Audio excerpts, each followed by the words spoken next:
Facebook, right, friend, and he makes this post, and this image pops up, and it's him holding this black licorice gummy bear, and he's like, "Yeah, right, I found it. I can't believe it. Black licorice gummy bear. It's just like the other ones, except for it jumps higher."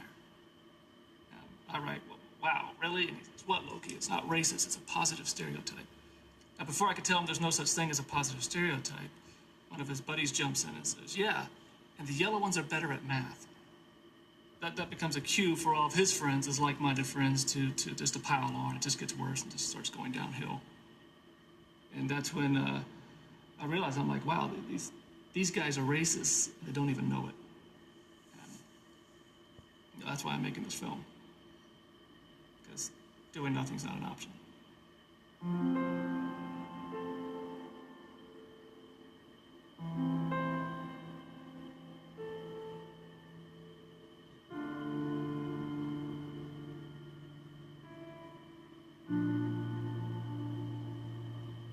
But really, it's all of us who must overcome the crippling legacy of bigotry and injustice. And we shall overcome.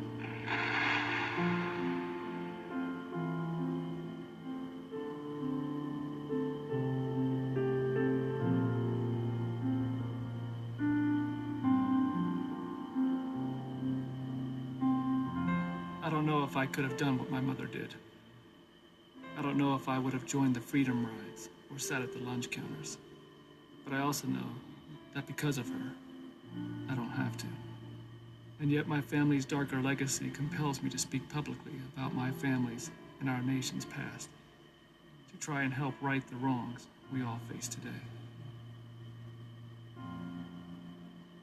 Before the war, my family had over 100 slaves. And when it ended, they were all told that they were free to go, but if they stayed, they'd be paid. Now, if they left, they could never come back. And of those 100 slaves, only one left.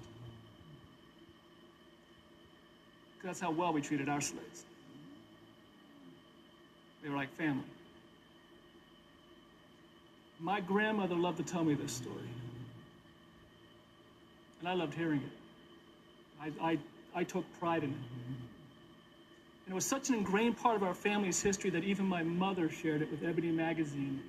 And they led a 6-page article with part of that story about my mother in January of '63. And none of it was true. So there was actually 6 slaves. And they all left but one, and her name was Aunt Mary. And my great-grandmother, Addie Chandler, she would see him when she would visit her grandfather, Walton Harris, when she was a little girl. And yet, somehow, over the years, this fact would become myth, and myth would become fact. And it's crazy because if you go to Oconee, Georgia, and you see how they lived, you knew for a fact that they didn't have 100 slaves. And yet, somehow, despite all that, it still comes through in the family history. And I always wondered, just, how did that 6 become 100? And who was Aunt Mary? What are they doing?